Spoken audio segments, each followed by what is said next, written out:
B séparé par un bâtiment. C'est là au petit marché que les élèves se ravitaillent pour s'alimenter.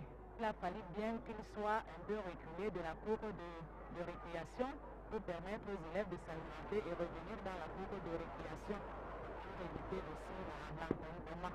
Le menu concocté au quotidien résulte du choix de l'administration et ce, dans l'optique d'offrir une alimentation saine et variée à tous ces enfants venus d'horizons divers. C'est pourquoi il existe des aliments qui ne sont pas autorisés à la vente. Il y a des denrées qui ne sont pas acceptées au lycée, par exemple des produits laitiers comme le poussam, les yaourts, qui peuvent facilement infecter les élèves.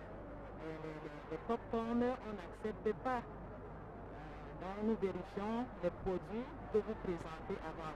Je les propose de manger les choses que j'ai préparées. Le pain spaghetti organi, avec le pain et le gâteau. Il y a les mandarines, il y a les oranges, il y a les cassis. Ici là, on appelle ça les beignets timides. C'est à base de poisson, haricots de carottes. Les bonbons, un peu de tout, les variétés, il y a beaucoup de qualité, comme tu trouves ici. Il faut que les parents sachent que le goûter de l'enfant c'est nécessaire. Quand ils ne s'alimentent pas bien, ils ne suivent pas bien les cours et ils peuvent tomber dans l'hypoglycémie. Donc faites un effort. Quand vous donnez 50 francs à l'enfant, je ne sais pas qu'est-ce qu'il peut bien trouver pour s'alimenter avec 50 francs, et même 100 francs. C'est vrai que les conditions de vie sont difficiles, mais faites un effort, chers parents, d'augmenter la ration de l'élève pour qu'il puisse choisir la bonne qualité de l'aliment. Les concernés dévorent à belle dans les aliments en fonction du choix de tout un chacun. Et la satisfaction fait l'unanimité.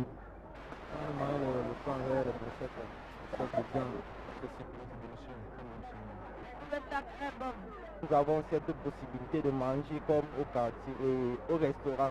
C'est une fierté. Oui, je suis satisfait, madame. La qualité, c'est bien et ils sont propres, on n'a pas de risque de maladie. Quant aux vendeurs, ils se frottent les mains au quotidien et ne ménagent aucun effort pour offrir une alimentation de qualité à ces élèves qu'ils considèrent comme leur progéniture. Sur ma table, là, il y a du pain accompagné des boulettes, spaghettis, haricots, la viande hachée, du poisson haché et les omelettes aux spaghettis. On peut manger à partir de 100 francs. Ça fait un bout de pain de 50 accompagné d'un chargement de 50. On trouve son compte, on fait avec. En tout cas, pour les 3 pauses, nous pouvons avoir entre 5 000 et 10 000 francs, voire même 15 000 francs. Faites du beignet haricot avec un ginger. C'est un beignet. C'est aussi à 50, 100 francs, ça dépend de l'enfant. Pour éviter des cas d'intoxication alimentaire ou autres désagréments, les règles d'hygiène sont scrupuleusement respectées et l'administration veille au grain. J'aime du marché. Le site est régulièrement inspecté au moins 2 fois par jour. Le matin, nous vérifions déjà que le site est propre. Le soir, nous vérifions que les vendeuses ont aussi laissé le site propre. Et peut-être dans la pause ou lorsque les élèves sont en classe, nous pouvons faire un tour de façon tout à fait hasardeuse. Le ménage avant tout, les assiettes doivent être propres, les cuillères et tout le nécessaire. Bon, les dames doivent être habillées en blouse blanche, bien boutonnées, et elles doivent porter soit un chapeau, soit un foulard, de peur qu'un cheveu peut s'égarer dans la nourriture. Un élève ne s'est encore plein, il a mangé, il a eu mal au ventre. Puisque nous-mêmes, c'est ça nous consommons.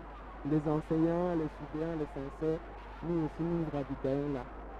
Et là, nous avons une discipline, je ne sais pas, nous surveillons de près ces dames-là. Et lorsqu'il y a un petit problème, vous recevez automatiquement une demande d'explication. Et à 2 demandes d'explication, vous êtes explicite. Nous les suggérons dans la plupart du temps d'éliminer les trop d'huile parce qu'elles ont souvent tendance à mettre trop d'huile pour facilement, comme les élèves disent, bien mouiller le pain.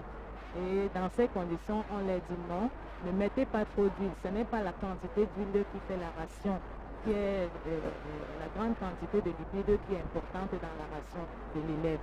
Donc, il vaut mieux leur offrir un goûter de petite quantité, mais de valeur nutritionnelle importante. Cette vingtaine de boutiques, acquises contre une modique somme de 7 000 francs par mois, est occupée par des cordons bleus venus des 4 coins du quartier.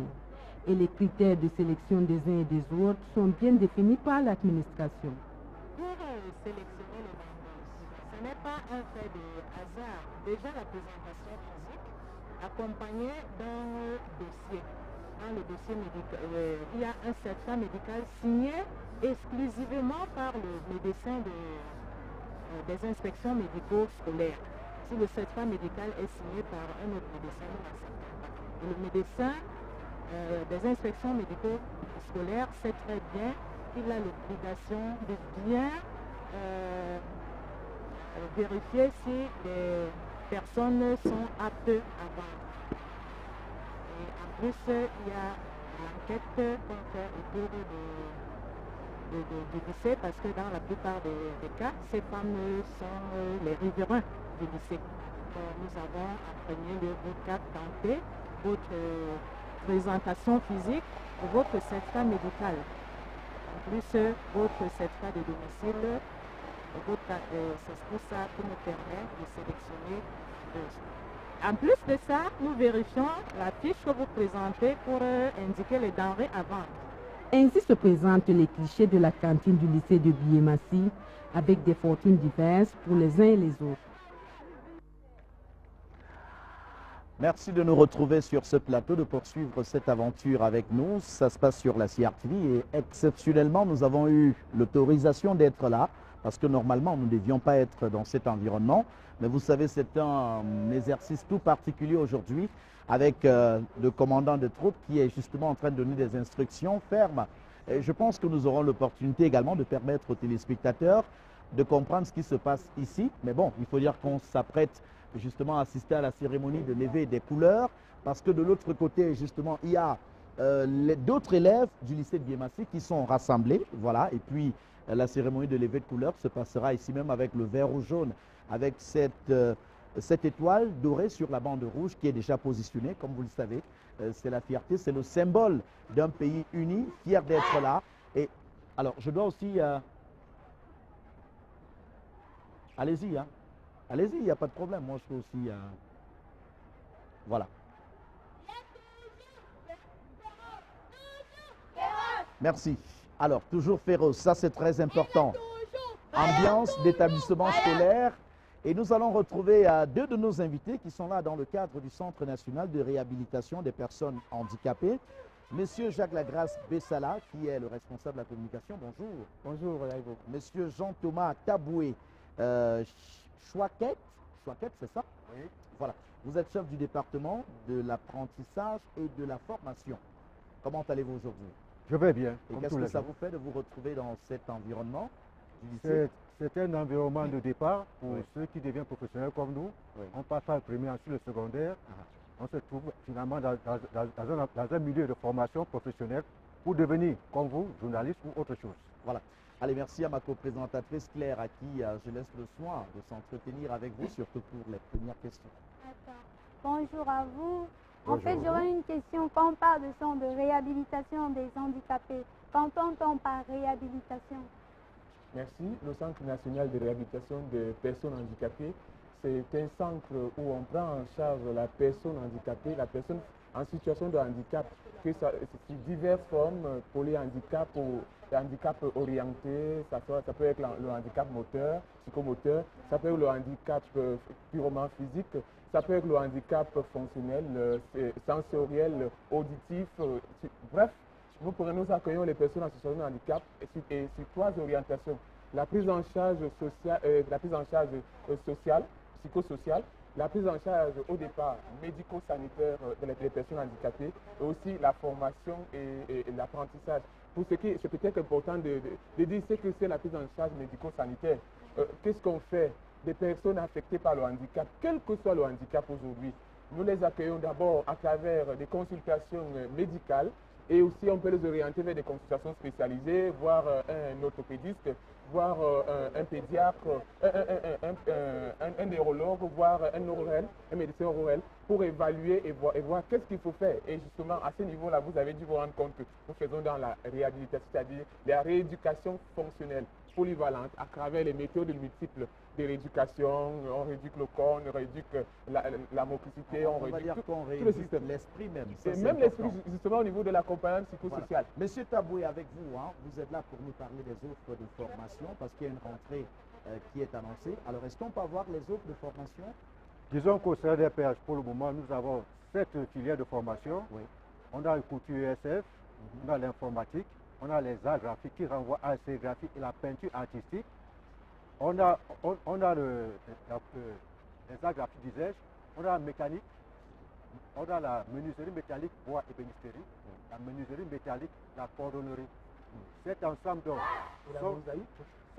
sont soutenus par une nouvelle orientation qui a été donnée, la mosaïque. La mosaïque, c'est la réalisation des objets de décoration avec les perles. Et je voudrais vous dire que cette filière qui est nouvelle, par surprise, a pris près de la moitié de nos effectifs. Ah oui. Alors la rentrée, c'est pour quand déjà? La rentrée, c'est ce matin. Alors est-ce que ceux qui nous regardent et qui aimeraient bien faire partie du Centre national de réhabilitation des personnes handicapées peuvent encore se rattraper? C'est vrai que la rentrée, c'est aujourd'hui déjà. Oui, disons que nous avons une offre de formation qui n'est pas essentiellement calée sur la date. Oui. Mais on commence aujourd'hui. Mais s'il y a des enfants qui sont encore à la maison, je dis, chers parents, sortez ces enfants, amenez-les pour qu'on leur offre une opportunité de formation professionnelle en vue de leur réinsertion socio-économique. Alors, M. Bessala, comment devient-on ou alors comment bénéficier, que faire pour bénéficier de cette formation? Je pense qu'il faut tout simplement se rendre au Centre national de réhabilitation des personnes handicapées qui est juste à un jeu de pierre ici, à Itougébé. Je pense que tout le monde connaît seulement davantage le centre. Quand on dit centre, c'est au centre, le Centre national de réhabilitation des personnes handicapées. Et là, comme on l'a dit, il y a toute une équipe pluridisciplinaire qui évalue les jeunes, qui accompagne les familles, qui essaie d'aider déjà à l'estime de soi. Vous voyez-vous, la personne, les jeunes, et ça il faut le dire aujourd'hui, ce matin, il y a beaucoup de jeunes qui sont affectés par le handicap, mais qui pensent que tout est foutu. Il y a des familles même qui pensent qu'ils ne peuvent plus rien faire sur un enfant en situation de handicap. Or, c'est une structure de possibilités. Cette personne affectée par un handicap, il suffit de le découvrir et de le revaloriser pour qu'il retrouve déjà auparavant l'estime de soi et qu'il puisse se construire et se faire un avenir, avoir un emploi. Donc, le Centre du Cameroun se fera également avec ces personnes ou ces enfants-là qui participent énormément déjà au bien-être de notre pays. Hein. Et alors, il faut dire, Aïvo, pour ne pas ne manquer de l'eau ce matin, il faut dire que le Centre national, c'est une référence dans la sous-région. Oui, ça, il faut le dire. Merci. Alors, Claire a certainement une dernière question pour sortir. Bien sûr. En fait, vu que nous sommes au milieu scolaire, j'aimerais bien savoir quel est le comportement adopté envers nos camarades là qui sont handicapés parce que la plupart sont très moqueurs. J'aimerais que vous les sensibilisiez afin que cela ne puisse plus se reproduire. Merci, je pense que c'est un volet très important, surtout en milieu scolaire, où on est davantage en train d'insister sur l'éducation inclusive, c'est-à-dire l'intégration du handicap, la compréhension et la connaissance du handicap, l'accueil de la personne en situation de handicap qui a besoin de notre affection, de notre amour. Vous voyez un enfant qui arrive en milieu scolaire, qui ne marche pas normalement, qui ne voit pas au tableau comme tout le monde, qui a un handicap auditif, il faut l'accompagner, il faut le comprendre, il ne faut pas vous moquer. Il ne s'agit pas de se moquer de lui. Faites un effort de l'accompagner pour qu'il s'aime, pour qu'il se sente accepté et pour qu'il évolue comme tout le monde. Parce qu'il est aussi une personne entière, il n'est pas une personne entièrement à part. C'est une personne à part entière qui doit être accompagnée. Et encore que dans nos milieux scolaires, jeunes dames, jeunes demoiselles, c'est clair. Oui, Claire, c'est le nom de ma fille. Dans nos milieux scolaires, la personne en situation de handicap, c'est un message. Un message de courage, un message d'affection, un message d'encouragement. Oui, ça c'est important, de solidarité. Ça, il faut le dire clair, c'est terminé. Hein. On a terminé, voilà. Merci à Jean Lagrasse Bessala qui s'est retrouvé là dans son rôle, il faut le dire. Merci, avec une belle nature, normal, ça il faut le saluer. Ça il faut le dire, avec quelques conseils en passant. Merci à tous les deux. On va ressortir. Je voudrais préciser que la tranche d'âge c'est de 15 à 30 ans. De 15 à 30 ans. Donc que les gens ne se sentent pas exclus. Vous venez avec les enfants, il n'y a pas de problème. On aura la revue de presse tout à l'heure. Mais avant cela, un Vox Pop, bien sûr, vous est servi. À présent, c'est une question qui a été posée par Claudine Meillon-Méyémé qui a fait le tour de certains coins de Biémassi. La question est de savoir qu'est-ce qui fait la particularité du quartier Biémassi. Allons-y suivre ces personnes qui s'expriment au micro de Bonjour.